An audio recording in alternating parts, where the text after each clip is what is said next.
하나님 아버지, 무섭고 이 코로나라는 참 우리가 예상치 못한 그 바이러스 질환으로 인해서 참 모든 사람들이 온 세계가 참 어려운 시간들을 보내고 있습니다. 그 와중에서도 우리에게 또 백신을 맞게 하시고 또 여러 가지 많은 과학자들과 또 의사들의 도움으로 조금씩 그 방법과 지혜를 모아가게 하시니 감사합니다.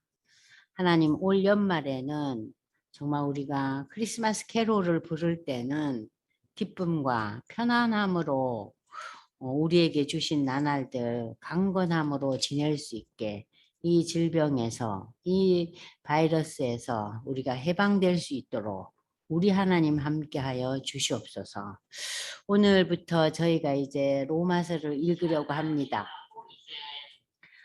이 로마서가 우리 성경 그 66권 가운데서 가장 어려운 본문 중에 한 서신입니다.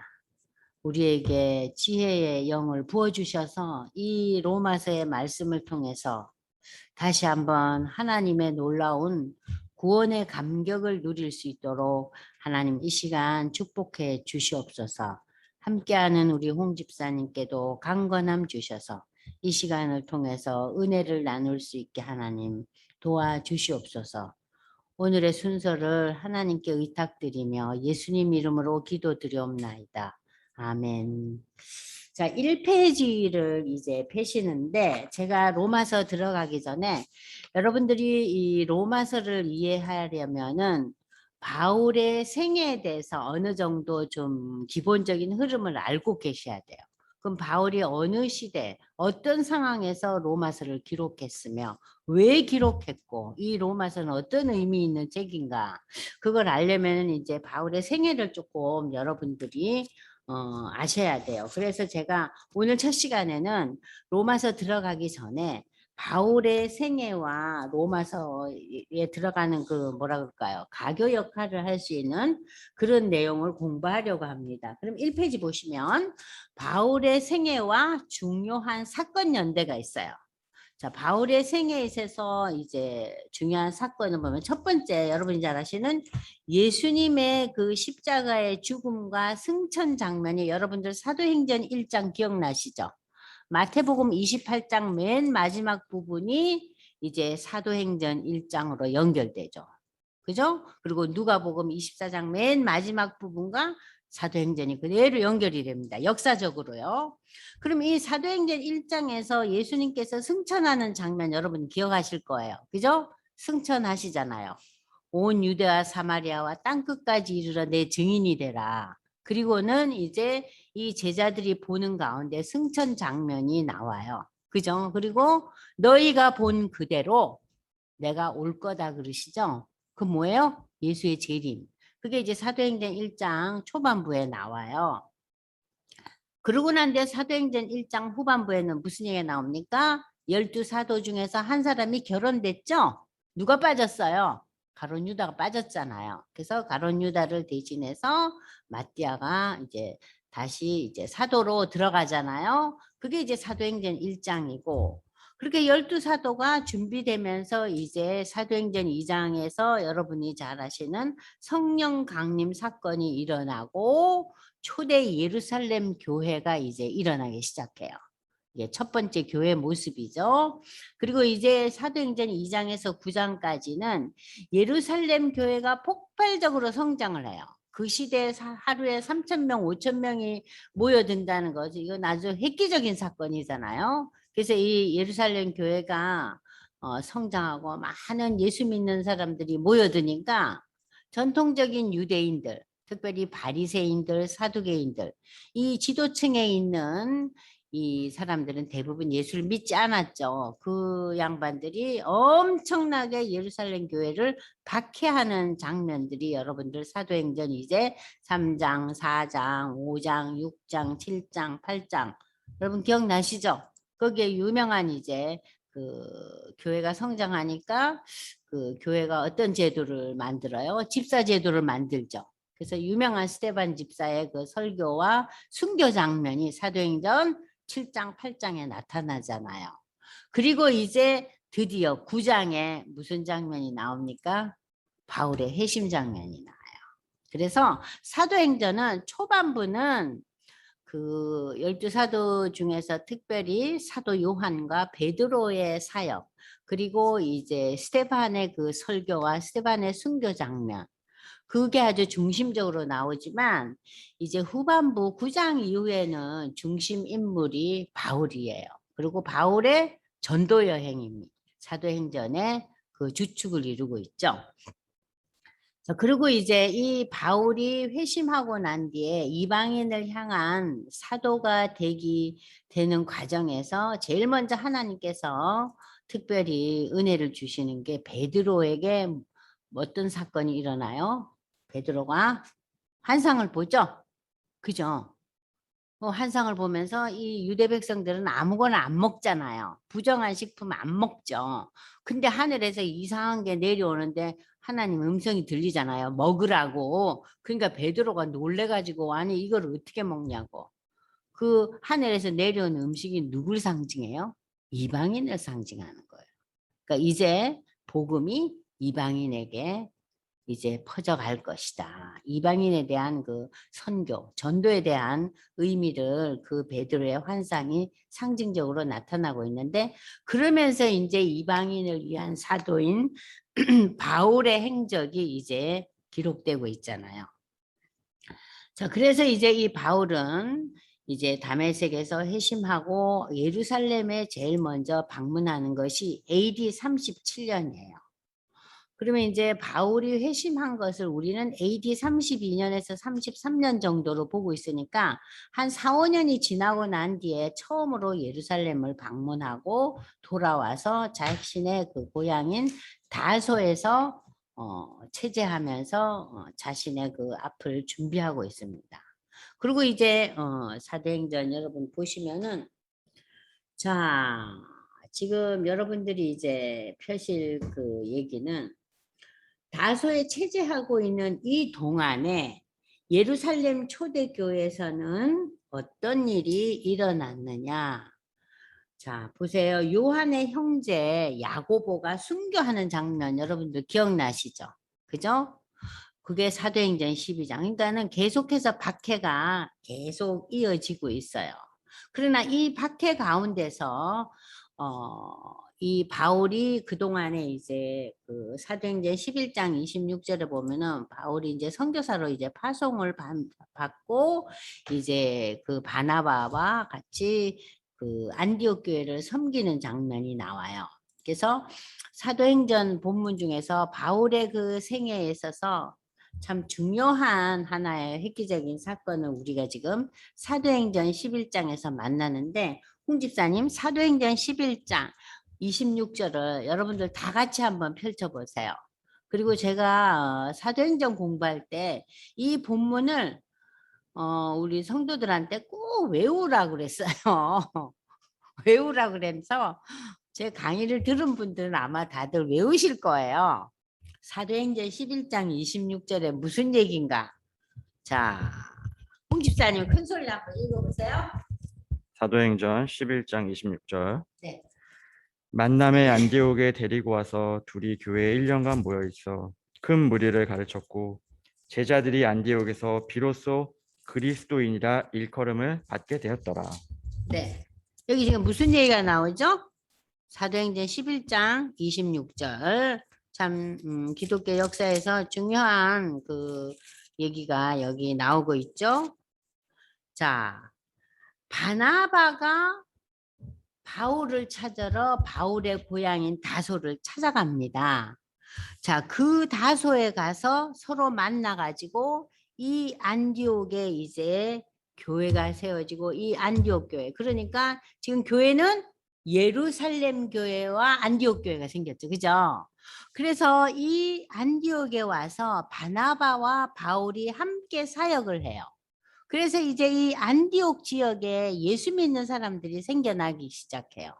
안디옥은 그래도 이방의 나라잖아요. 그죠? 거기에서 무슨 일이 벌어져요?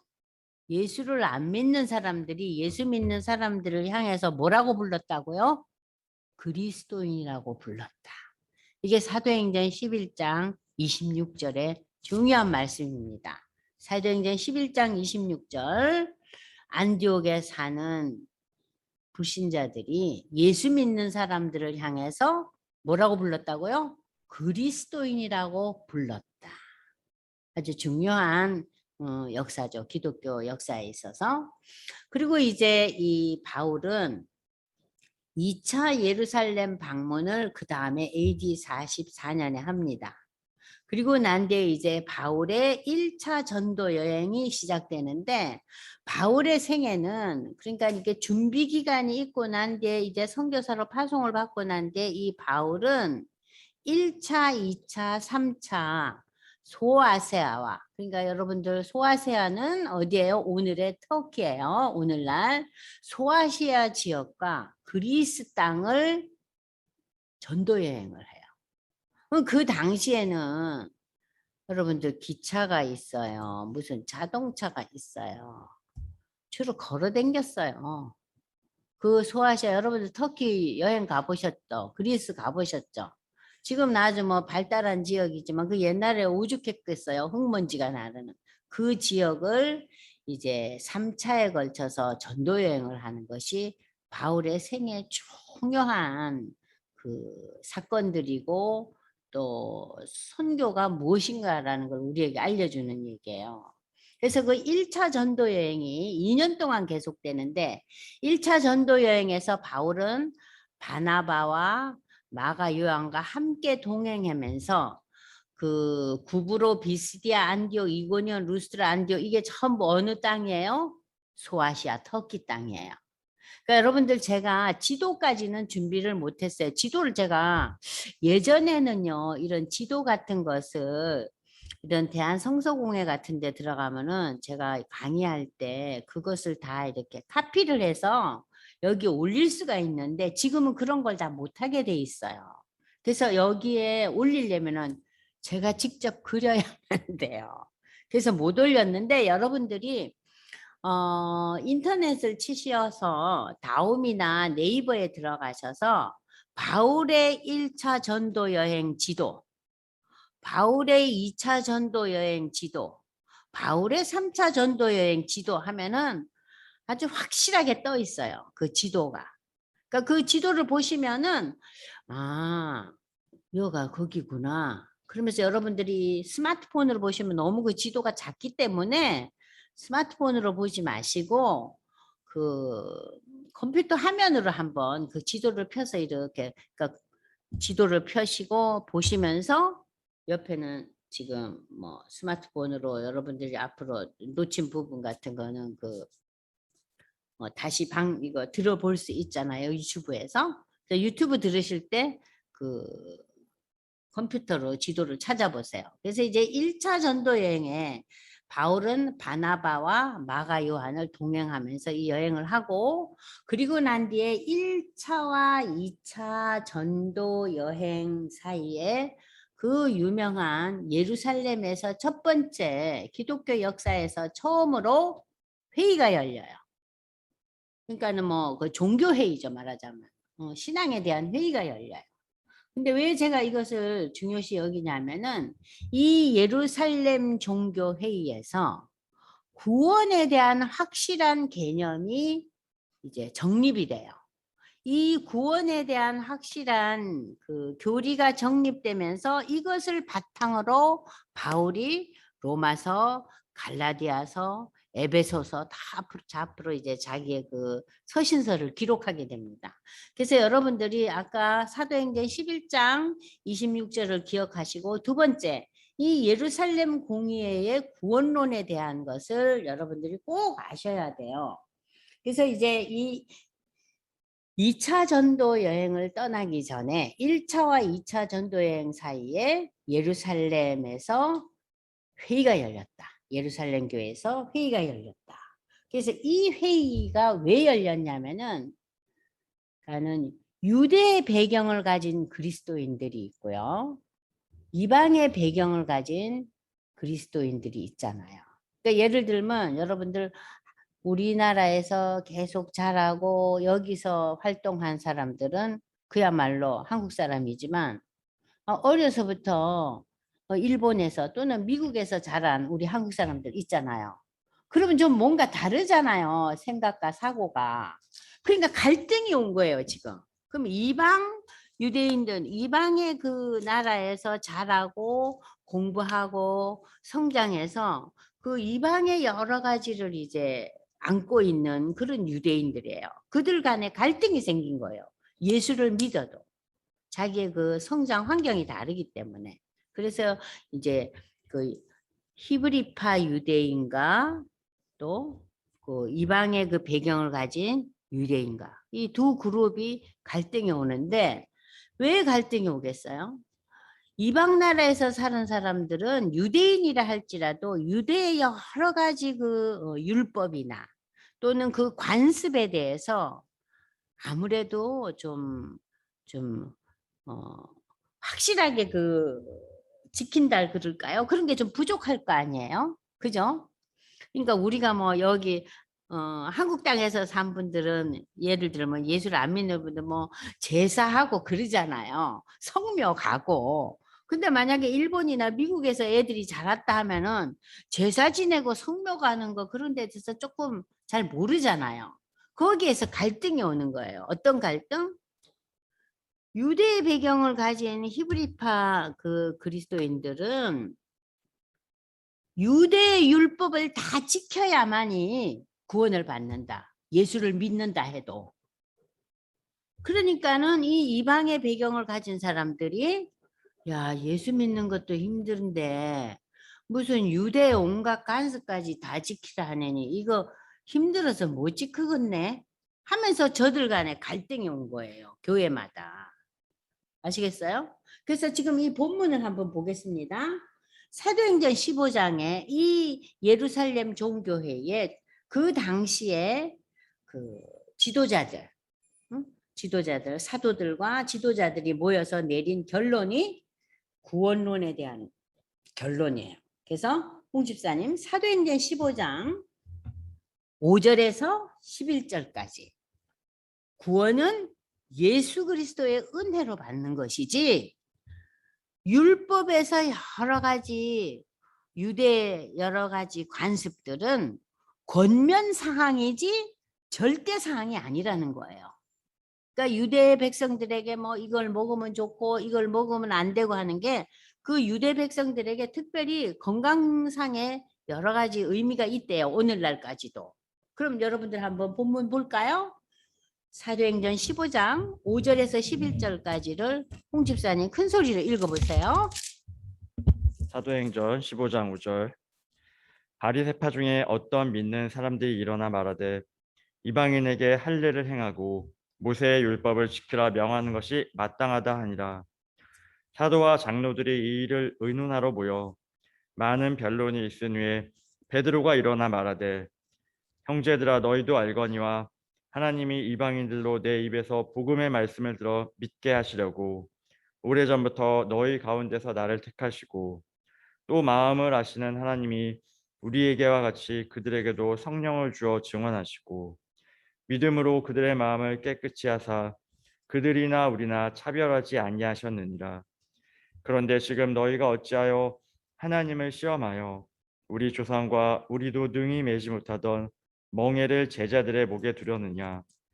그러나 우리는 그들이 우리와 동일하게 주 예수의 은혜로 구원받는 줄을 믿노라 하니라. 자, 여기 지금 결론이 어떻게 났습니까? 자, 이방인이나 이방의 배경을 밝은 헬라파 그리스도인이거나 하여튼 누구에게도 유대의 여러 가지 율법이나 유대의 관습이 구원과는 관계가 없다는 거예요. 구원과는. 그러면서 뭐래요? 예수의 은혜로 구원을 받는다. 예수님의 은혜로 구원을 받는다. 그래서 사도행전 15장 19절에 이런 얘기가 나오는 거예요. 야, 이방인들한테 유대의 온갖 율법 가지고 이것도 해야 된다, 저것도 해야 된다, 할례도 해야 된다, 이런 거는 먹지 마라. 그렇게 해서 저들 이방인 중에 15장 19절을 제가 읽고 있어요. 하나님께 돌아오는 이방인들을 괴롭게 하지 말라. 이해되시죠? 괴롭게 하지 말고 다만 우상에게 바쳤던 재물 더러운 것과 음행과 목매어 죽인 것과 피를 멀리하라고 편지하는 그것이 옳다. 그러니까 뭐예요? 구원은 예수 그리스도를 통해서 이루어진다는 거예요.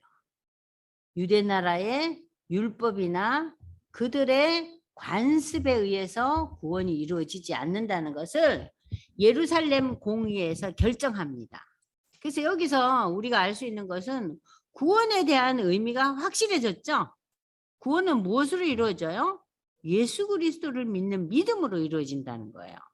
이게 그러니까 바울이 앞으로 로마서와 갈라디아서를 쓸 그 베이스를 지금 만들어주고 있는 거예요. 그러니까 여러분들이 이 예루살렘 공의의 사도행전 15장의 이 결론을 반드시 기억하고 계셔야 돼요. 그러니까는 유대의 율법과 유대의 관습에 대해서 지금 어떻게 얘기하고 있어요? 그것이 그들의 건강이나 그들에게 권면할 사항이긴 해도 그걸 가지고 이방인들을 괴롭게 하지 말라고 지금 결론 내렸죠? 이제 이해되셨죠? 예루살렘 그 종교회의요.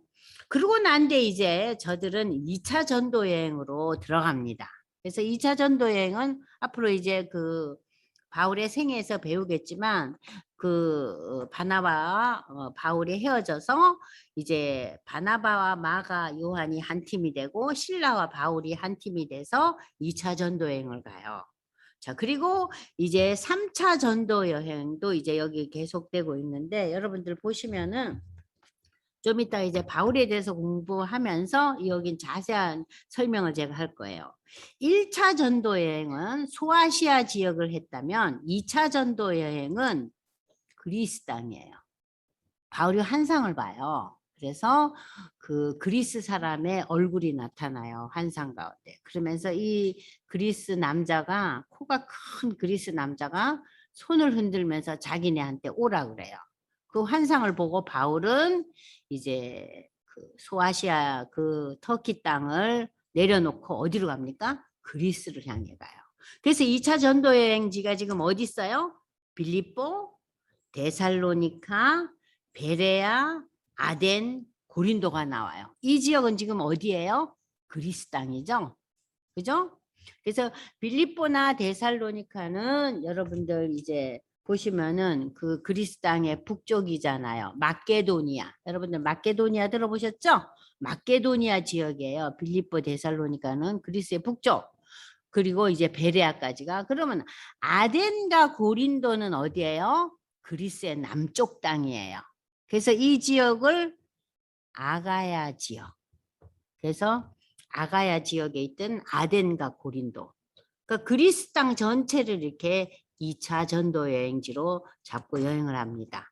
3차 전도 여행에 있어서는 바울이 소아시아와 그리스 전역을 다 돌아다녀요. 그래서 이제 마지막으로 점검하는 거예요. 이 3차 전도 여행 이후에 바울은 다시 이 여행지로 가지 못했어요. 그래서 이 3차 전도 여행 도중에 바울이 고린도에서 무엇을 쓰냐 하면은 로마서를 써요. 여행 도중에. 그 로마서를 이제 고린도에서 쓰게 돼요. 그래서 제가 여기 진한 글씨로 썼잖아요. 로마서를 기록했다고. 언제? 세 번째 전도 여행을 다니면서. 그리고 이제 바울은 다시 여행을 끝나고 예루살렘에 도착해서 체포당하고 가이사라 감옥에 감금되면서 거의 2년 동안을 감금돼 있어요. 그리고 난 뒤에 이제 바울이 이제 호소하잖아요. 내가 로마의 시민권을 가진 자인데 왜 나한테 빨리 법정에서 세워서 법의 그 심판을 받게 하지 왜 나를 이렇게 감금시켜 놓느냐. 그래서 바울이 이제 이야기해 가지고 이 바울은 로마 시민권을 가진 자이기 때문에 로마로 호송당하는 그 장면이 사도행전 후반부에 나와요. 그리고 그 사도행전의 그 마지막 본문이 뭐예요? 로마에 도착해서 바울이 2년 동안 감금 생활 가운데서 많은 그 로마의 그 지식층들, 많은 로마의 사람들이 바울을 찾아와요. 예수 믿는 도가 뭐냐고. 그러면서 2년 동안 여기서 복음을 증거하죠. 그거 한번 읽어보겠습니다. 사도행전 28장 23절로 31절. 이제 홍 집사님 읽어보세요. 사도행전 28장 23절. 그들이 날짜를 정하고 그가 유숙하는 집에 많이 오니 바울이 아침부터 저녁까지 강론하여 하나님의 나라를 증언하고 모세의 율법과 선지자의 말을 가지고 예수께 대하여 권하더라. 그 말을 믿는 사람도 있고 믿지 아니하는 사람도 있어 서로 맞지 아니하여 흩어질 때에 바울이 한 말로 이르되 성령이 선지자 이사야를 통하여 너희 조상들에게 말씀하신 것이 옳도다 일렀을 때 이 백성에게 가서 말하기를 너희가 듣기는 들어도 도무지 깨닫지 못하며 보기는 보아도 도무지 알지 못하는도다. 이 백성들의 마음이 우둔하여져서 그 귀로는 둔하게 듣고 그 눈은 감았으니 이는 눈으로 보고 귀로 듣고 마음으로 깨달아 돌아오면 내가 고쳐줄까 함이라 하였으니 그런즉 하나님의 이 구원이 이방인에게로 보내어진 줄 알라. 그들은 그것을 들으려 하더라. 바울이 온 이태를 자기 셋집에 머물면서 자기에게 오는 사람을 다 영접하고 하나님의 나라를 전파하며 주 예수 그리스도에 관한 모든 것을 담대하게 거침없이 가르치더라. 자, 2년 동안 바울이 감금 생활을 했잖아요. 여기서 이제 여러분이 그 유명한 옥중서신, 응? 그 에베소서라든지 빌립보서라든지 빌레몬서 같은 그 골로새서 그 서신 있잖아요. 그거를 여기서 써요. 그러니까 엄밀한 의미에서는 여기는 감옥은 아니에요. 감금 생활이에요. 그래서 거기서 이제 바깥 출입은 못하고 2년 동안 있으면서 바울은 로마라는 그 당시의 도시 국가에서는 아주 독특한 전도 방법으로 하나님께서 복음을 증거하게 하셨어요. 그죠? 많은 사람들이 바울을 찾아와요. 소문을 듣고.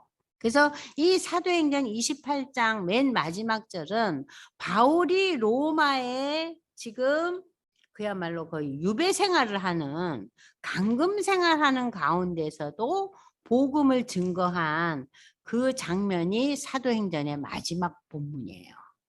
아시겠어요? 2년 동안이나. 그러니까는 바울의 그 선교 여행, 전도 여행의 방법이 이렇게 다양해요. 그러니까는 그 유배 생활, 그러니까 감금 생활 가운데서도 그는 이제 이렇게 많은 사람들에게 복음을 증거하게 되죠.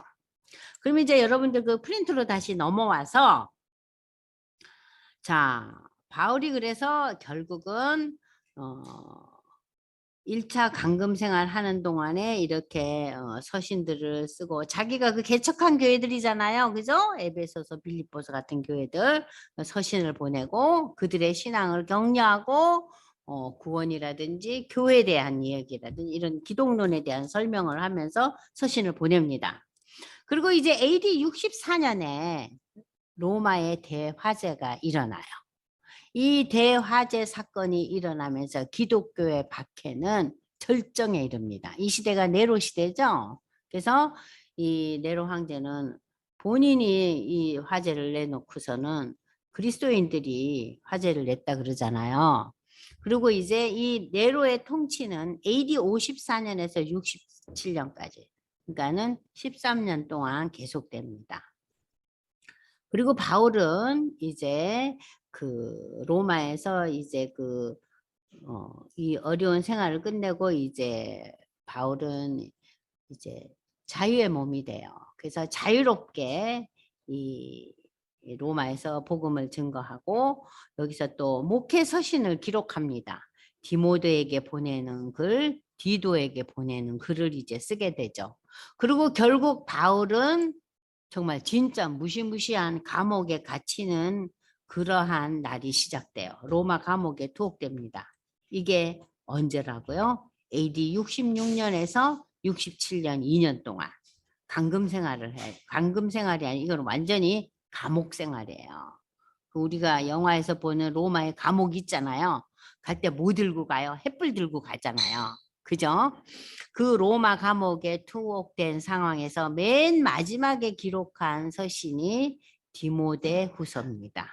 디모데 후서가 바울의 그러니까는 어떻게 보면은 그 마지막 그 유언가도 같은 기록이죠. 그리고 바울은 AD 67년 전으로 순교하고 예루살렘이 함락되는 거는 그 로마의 티토 장군에 의해서 AD 70년에 예루살렘이 함락되고 완전히 돌무더기가 되죠.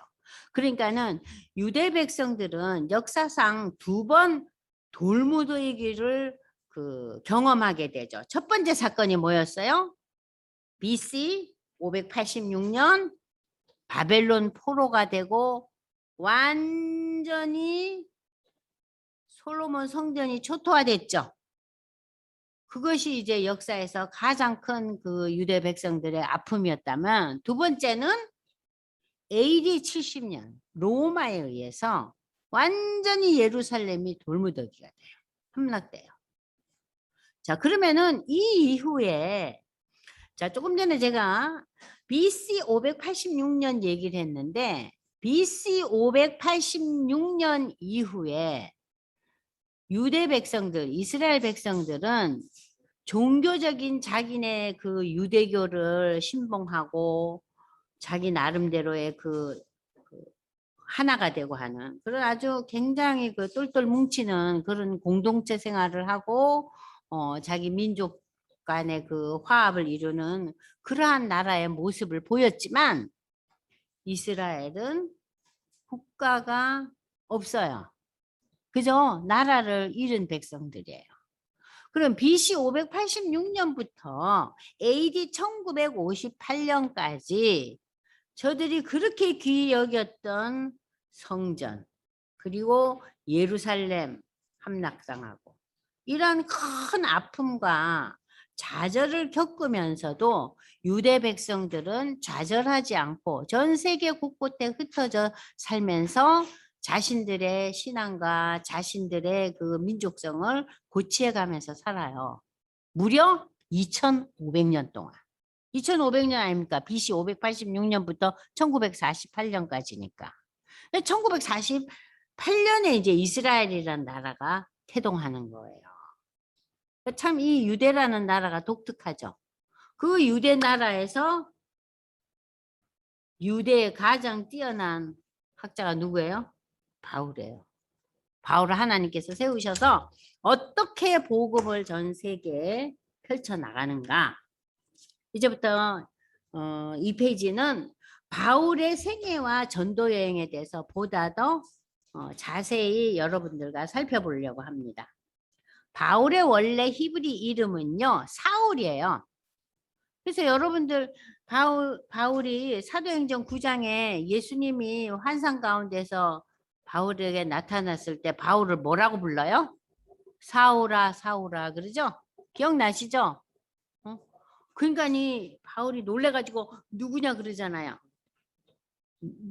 나는 네가 핍박하는 예수다 그러잖아요. 사도행전 9장 여러분 기억나시죠?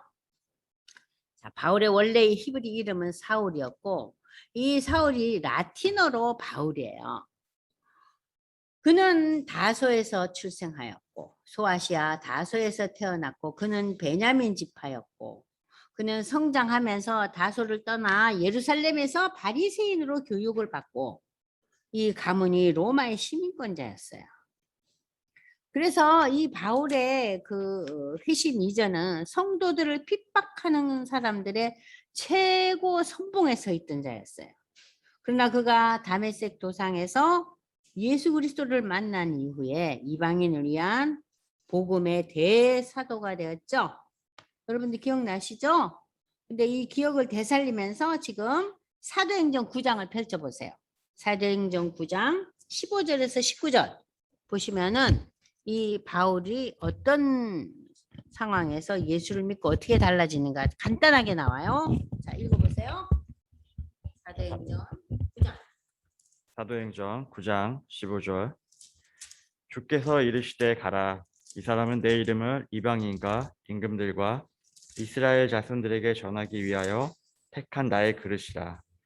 그가 내 이름을 위하여 얼마나 고난을 받아야 할 것을 내가 그에게 보이리라 하시니, 아나니아가 떠나 그 집에 들어가서 그에게 안수하여 이르되, 형제 사울아, 주 곧 내가 오는 길에서 나타나셨던 예수께서 나를 보내어 너로 다시 보게 하시고 성령으로 충만하게 하신다 하니, 즉시 사울의 눈에서 비늘 같은 것이 벗어져 다시 보게 된지라.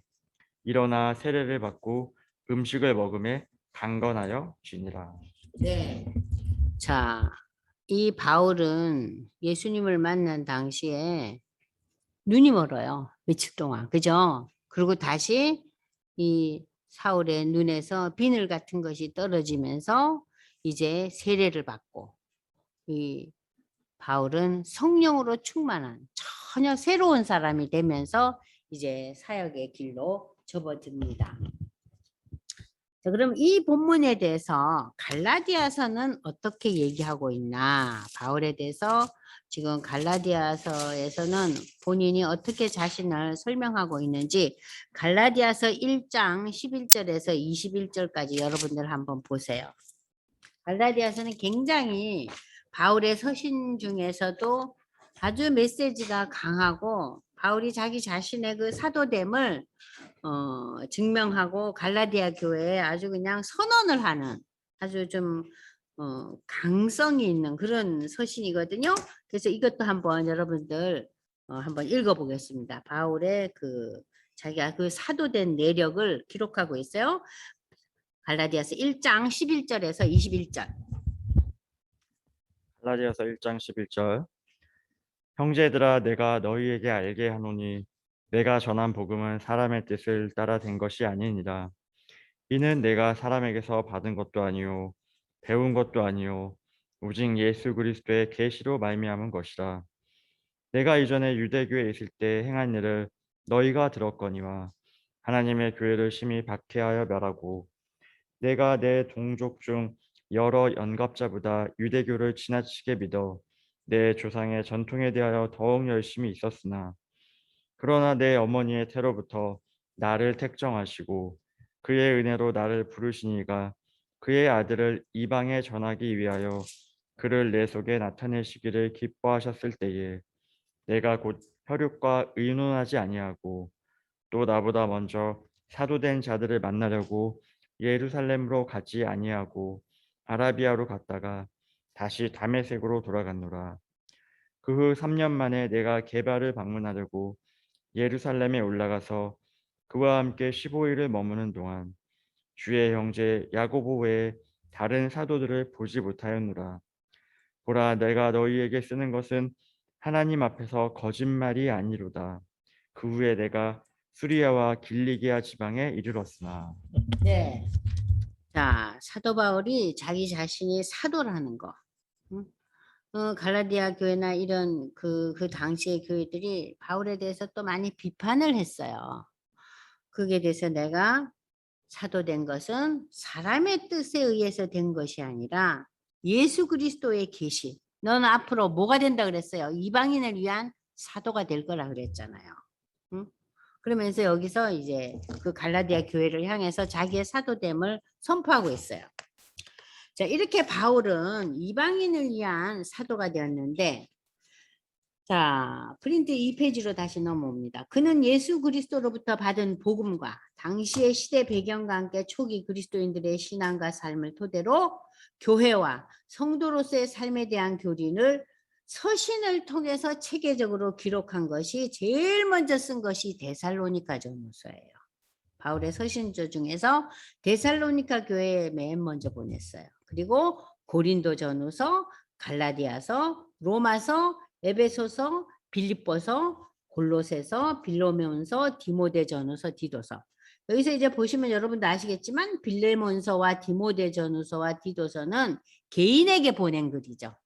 다른 것은 교회에 보낸 글이고요.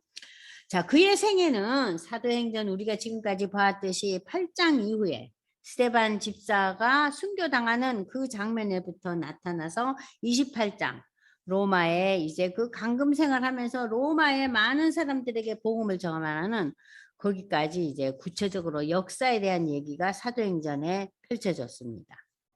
핍박자 사울에서 회심한 바울, 그 이후 전도자 바울로 그의 삶은 사도행전을 통해서 상세하게 전달되는데 AD 68년경 디모데후서를 이제 그 로마 감옥에서 기록하고 순교당합니다. 그것이 이제 짧은 그의 그 전체적인 얘기고 회심 이전에 바울을 한번 보겠습니다. 사도행전 21장 39절에 보면 바울은 자기를 가리켜서 나는 유대인이고 소비 아닌 길리기아 다소성의 시민이니 라고 말하면서 자신의 성장 과정을 설명하고 있죠. 자, 그는 첫째 어디 나라 사람이에요? 유대인 중에 유대인이에요. 자신에 대해서 내가 8일 만에 할례 받고 이스라엘 족속이고 베냐민 집하고 히브리인 중에 히브리인이고 율법으로는 어디 사람이에요? 바리새파고 율법의 의로 흠이 없는 자라고 자기 자신을 지금 설명하고 있어요. 다소에서 소아시아에서 출생했지만 어린 나이에 예루살렘에 가서 율법을 배웠기 때문에 이 바울은 그 다소 지역의 이방 종교의 문화가 그의 유년기에 큰 영향을 미치지 못했어요. 왜냐하면 예루살렘에 가서 교육을 받았으니까. 둘째로 바울은 유대인이면서 로마의 시민권을 가진 자로서 특별히 아주 가문도 좋지만 또 재정적으로도 경제적으로 아주 부유한 가정에서 자랐어요. 그래서 이러한 시민권을 가진 자들에게는 이 로마의 정부가 함부로 하지 않았어요. 재판 없이는 절대 매로 때리거나 또 구속할 수가 없었어요. 따라서 바울의 가정이 당대 유대인으로서 상당한 재력을 가진 상류층이었을 것으로 학자들은 추측하고 있어요. 사실 바울은 로마의 시민권 때문에 여러 번 로마 정부로부터 보호를 받고 박해에서도 벗어나서 로마에까지 복음을 전할 수 있었다. 자, 이런 것을 볼 때 우리는 하나님께서 12사도들은 어때요? 그 갈릴리 지방에 이름도 없고 빛도 없는 어부들이었잖아요. 별로 배움도 없던. 그죠? 그러나 이 12사도와 아주 대조적으로 세운 이방인을 위한 사도였던 바울은 어때요? 아주 하나님의 특별한 다스림과 택하심 가운데서 이방인에게 복음을 전할 수 있도록 환경적으로 만들어 주셨어요. 하나님께서. 자, 이렇게 바울은 순수한 유대인이었고 자기 스스로도 이를 자랑스럽게 여겼고 가장 유대인들 중에서도 엄격한 바리새파였는데 그는 어려서부터 예루살렘에 가서 교육을 받았는데 특별히 가말리엘의 문화라 그랬는데 아마 이 시대에는 이 가말리엘이라는 이 선생님이 요즘으로 말하면은 뭐 아주 좋은 대학, 뭐 아주 좋은 중고등학교 그런 그 문화생이었나 봐요. 응? 그래서 우리 조상들의 율법에 엄한 교훈을 받았고 가말리엘의 문화생이 된 게 15살쯤 되었다. 그의 스승 가말리엘은 당시 율법 선생 중에서 학식과 인격이 모두 뛰어난 인물이었고 제가 이걸 여러분한테 안 띄워줬네. 제자 바울은 스승 이상으로 율법에 대한 열정을 나타냈다. 그래서 내가 내 동족 중 여러 영갑자보다 유대교를 지나치게 믿어 내 조상의 유전에 대하여 아까 우리 읽어줬죠. 홍 집사님이 갈라디아서에 더욱 율법과 그들의 전통에 열심내는 자였어요. 그래서 바울은 가문과 교육, 종교적인 열심으로 유대인으로서 최고의 지위에 오를 수 있었다. 예루살렘에서 공부를 마치고 그는 이제 다소에 돌아가 율법을 가르친 것으로 보인다.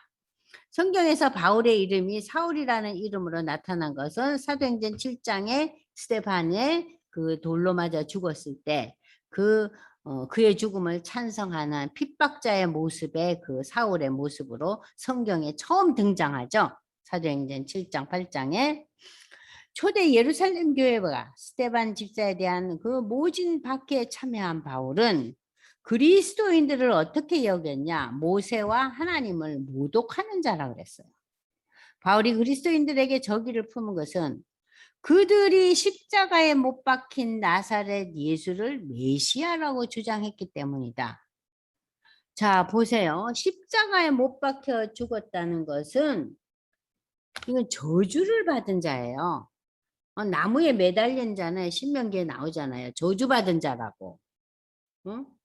그리고 이 예수는 가문이 어땠어요? 목수의 아들이었어요. 그리고 아주 시골에서 자랐어요. 그런 사람이 무슨 이 나라를 구원할 메시아냐. 택도 없다는 소리예요.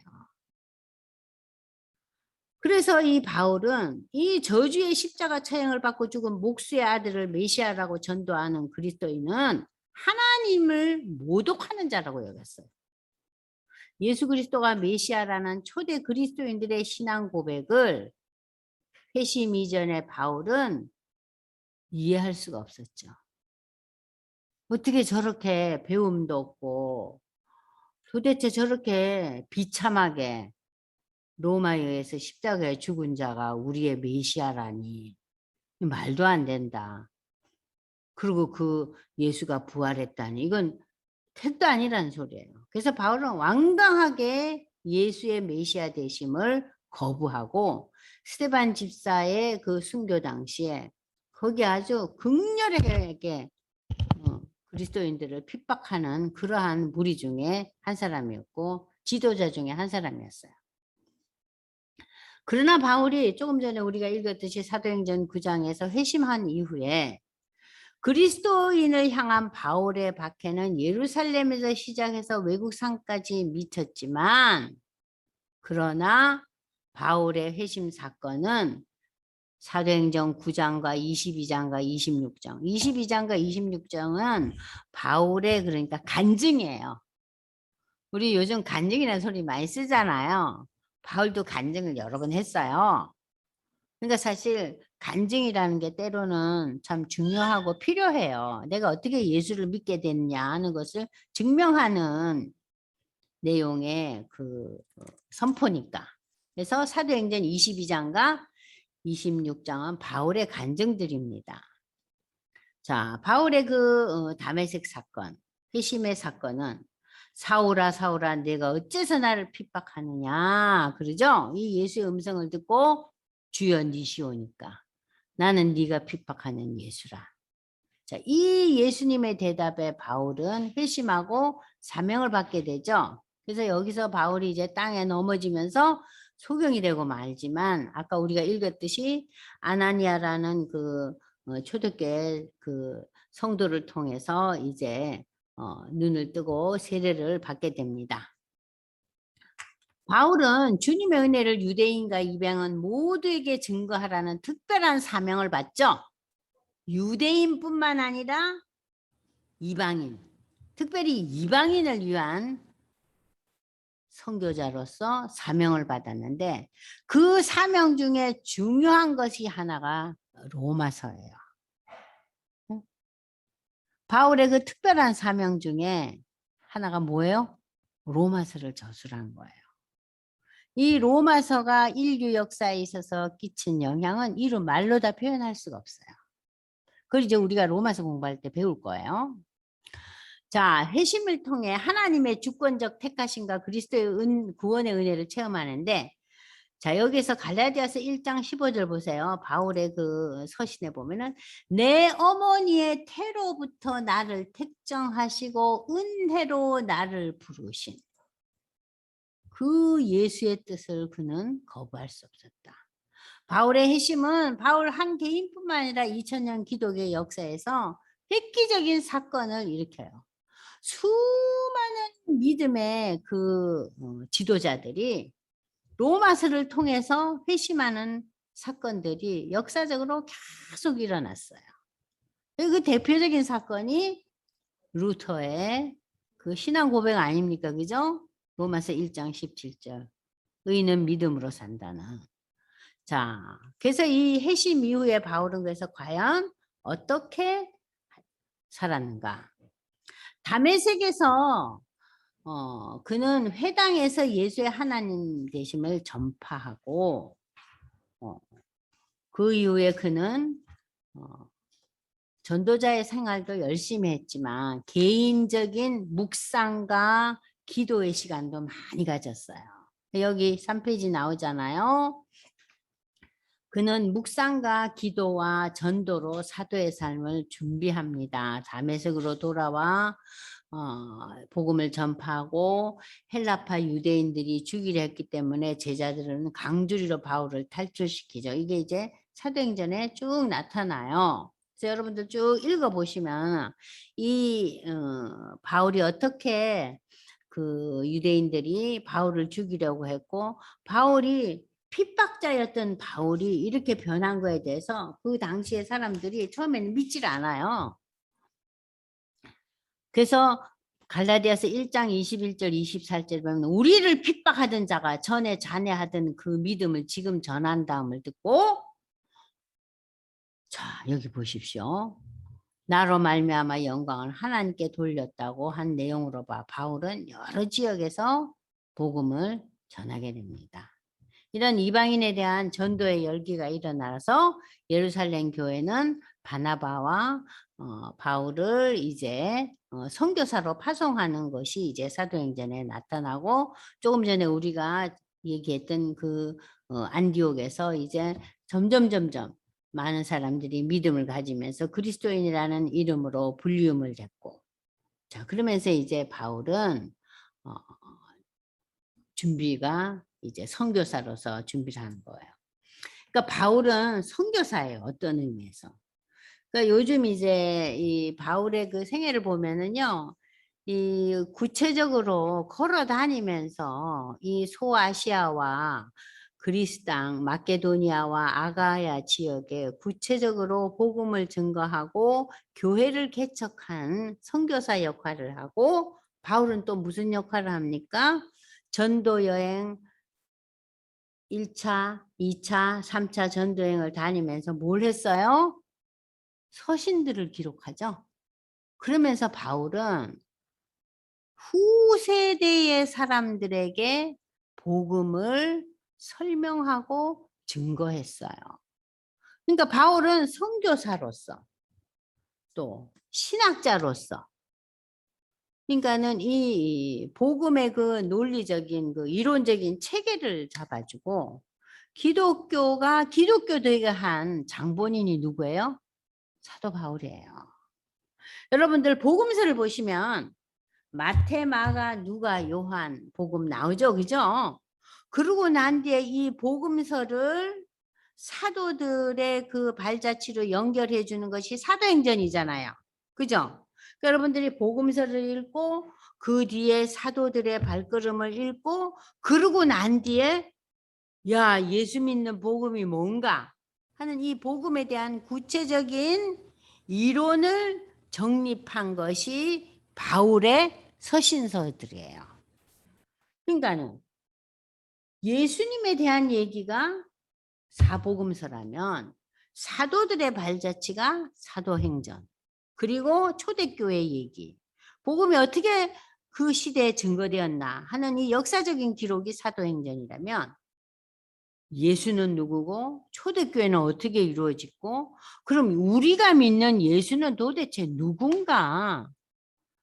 우리가 왜 예수를 믿는가? 왜 예수만이 구원자인가? 그럼 교회는 뭔가? 우리가 믿는 하나님은 어떤 존재인가? 이런 얘기들이 이 바울의 서신서를 통해서 기록되면서 그 편지를 받는 성도들과 교회에게 예수의 도에서 가르친 거예요. 그러니까 바울은 선교사로서 신학자로서 엄청난 역할을 한 거죠. 근데 그 중에서 대표적인 서신이 이번 학기에 우리가 읽을 로마서예요. 로마서. 근데 이 바울이 이 전도여행을 다닐 때 어떻게 전도여행을 했는가? 4페이지 1차 전도여행 나오죠? 1차 전도 여행. 자, 1차 전도 여행을 보시면은 여러분들이 이 바울은 1번 전도 여행을 할 때, 응? 지금 1차 전도에서 바나바와 사울이라고 기록되었는데 이 1차 전도 여행을 떠나면서 사울이라는 이름이 무엇으로 바뀌었다고요? 바울. 사울은 유대인 이름이라 그랬잖아요. 바울은 무슨 이름이요? 바울은 로마 언어로 이 바울이라는 이름이에요. 그러니까는 그 당시의 세계를 움직이는 언어와 문화와 모든 것은 어디에 지금 있어요? 로마에 있잖아요. 그러니까는 사울이라는 인물이 이름이 무엇으로 바뀌었어요? 바울로 바뀐 거예요. 아시겠어요? 그래서 이 바울이라는 이름으로 이제 통용이 되는 거예요. 왜냐하면 바울은 유대인에게 그치지 않고 전 세계를 향하는 인물이기 때문에. 이해되시죠? 그래서 이제 사울이 바울이 돼요. 저는 처음 교회를 다닐 때 사도행전 9장에서는 사울아 사울아 하더니 예수님이 사울아 사울아 그랬잖아요. 환상 가운데. 근데 왜 이 사람을 또 바울이라고 하느냐. 아무도 설명을 안 해주더라고요. 이어지지가 않아서 머리를 갸우뚱했어요. 왜 이랬나. 여러분들은 머리 갸우뚱 했어요? 뭐 언제 사울이라고 부르고 언제 바울이라고 불렀는지 의문도 안 가졌어요. 여기서 이제 여러분들 답이 나왔죠? 사울이라는 이름, 바울이라는 이름. 이 바울이라는 이름은 이방인을 위한 사도의 이름이에요. 아시겠죠? 두 번째, 바울은 지역을 중심으로 해서 도시에 집중적으로 전도했어요. 그래서 바울이 간 지역은요. 시골 지역도 다니면서 물론 전도했지만 바울은 큰 도시를 중심으로 해서 전도했어요. 그래서 여기 보십시오. 바울이 이제 그 소아시아와 그리스 땅을 다니면서 그 지역에 주도에 주로 전도를 하고 교회를 세워서 주도라는 게 뭐예요? 말하자면 뭐 서울 그러면 경기도에 주도는 예전에는 이제 이 경기도에서 큰 도시가 인천이었잖아요. 그죠? 수원. 근데 이제 인천이 특별한 도시로 이제 나가고 그 경기도의 주도는 어디에 수원이랬죠. 그죠? 그런 식으로 그 도의 주도에 가서 주로 복음을 전했어요. 도시 중심의 전도 방법. 그리고 세 번째, 바울은 그 도시 중심의 전도를 하면서 제일 먼저 어디에 들어갔어요? 유대인의 회당에 들어갔어요. 자, 제가 조금 전에 얘기했지만 유대인들은 BC 586년에 나라가 멸망하면서 바벨론에서 비록 많은 사람들이 예루살렘으로 돌아왔어요. 돌아왔지만 그대로 머무른 자들도 있었어요. 자, 그때부터 유대인들은 전 세계에 흩어져 살기 시작했어요. 그 이전부터도 흩어졌지만. 그래서 이 유대인들이 곳곳에 그 지역에 이제 가면서 무엇을 만들었냐면은 자기들만의 모임, 그 자기들 독특한 그 유대교를 지켜가기 위해서 회당을 만들었어요. 지금도 회당이 있어요. 지금도 유대인들은 어디에서 모여요? 회당에 모여요. 미국의 큰 도시 가면 회당이 다 있어요. 이것은 첫째, 유대인을 구원하려는 생각에서. 그리고 둘째, 유대인 회당에 출입하는 하나님을 경외하는 이방인 구도자들도 포함되어 있었어요.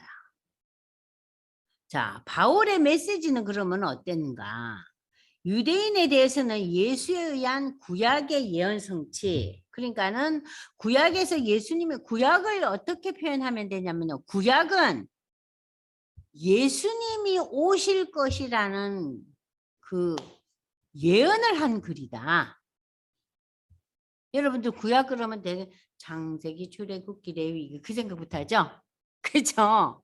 근데 구약의 중요한 의미는 뭐예요? 메시아인 예수가 오실 거라는 거예요. 그것이 구약이에요. 그러면 이 구약은 메시아인 예언이라면 신약은 뭐예요? 메시아인 예수가 왔다는 얘기가 신약이에요. 그래서 예수님에 대한 얘기가 신약이에요. 그리고 신약의 마지막 계시록이 뭐예요? 그 예수가 다시 올 거야. 그게 계시록이에요. 근데 성경은 구약은 예수가 올 거란 얘기고 신약은 예수가 왔어요. 메시아인 그리스도인 예수가 왔어요. 그리고 이제 계시록은 메시아인 예수 그리스도가 다시 오셔서 완성할 것이라는 얘기. 그 완성에 대한 개념이 새 예루살렘, 새 하늘과 새 땅으로 계시록에서 기록하고 있죠? 그죠? 자, 이해가 좀 되셨어요, 홍 집사님? 그러니까 성도들이 없이 제가 이렇게 컴퓨터를 보고 하려니까 어떨 때는 좀 깝깝해요. 자, 그래서 바울의 메시지는 예수에 대한 구원의 연승기와 이방인에게는 유일하시고 살아계신 하나님의 실제를 역설하기 위해서 그래서 복음을 전하고 그 전한 복음을 구체적으로 기록으로 남긴 게 서신이잖아요. 그러면서 때를 어떤지 못 어쩐지 그리스도의 십자가의 죽음과 그리스도의 부활을 전파했다. 그러니까 십자가와 부활은 항상 같이 가야 돼요. 그냥 십자가의 죽음만 있으면은 십자가는 아무런 의미가 없어요. 십자가의 죽음을 당하셨지만 예수가 인류와 다른 건 뭐예요? 부활하신 거예요. 이 부활을 통해서 하나님의 아들이심을 하나님께서 구체적으로 인류에게 보여준 사건이 부활이에요. 아시겠죠? 인류 역사에서 부활한 사람이 어디 있어요? 부활은 예수의 신적 존재임을 증거하는 사건이에요. 근데 그 부활을 예수만 할 것이 아니라 예수님이 재림하면 우리 모두가 부활한다는 거예요. 자, 바울은 또 설교를 통해 성도를 양육할 것만 아니라 교회를 조직하고 장로를 세우고 성도의 교제를 유지시키기 위해서 역설을 다했죠. 아주 열심을 다하죠. 그리고 이제 1차 전도여행을 마치고 바울과 바나바는 안디옥 교회와 성도들 향해서 이방인들에게 믿음의 문을 열어주신 하나님의 역사도 이렇게 안내해 줍니다.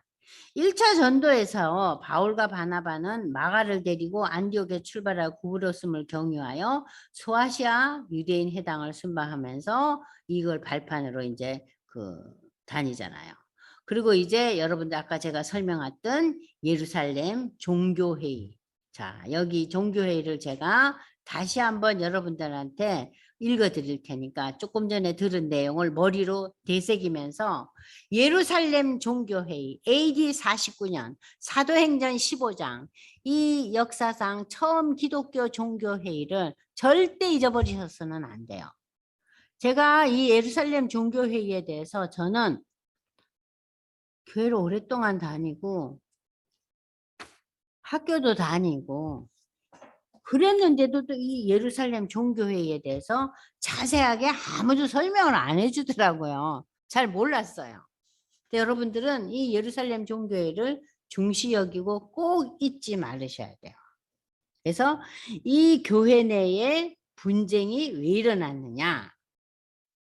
한 5분 정도, 한 3, 4분 정도 쉬고 예루살렘 종교회의부터 시작해서 바울에 대한 이야기로 이제 오늘은 이제 여러분들한테 강의하려고 그래요.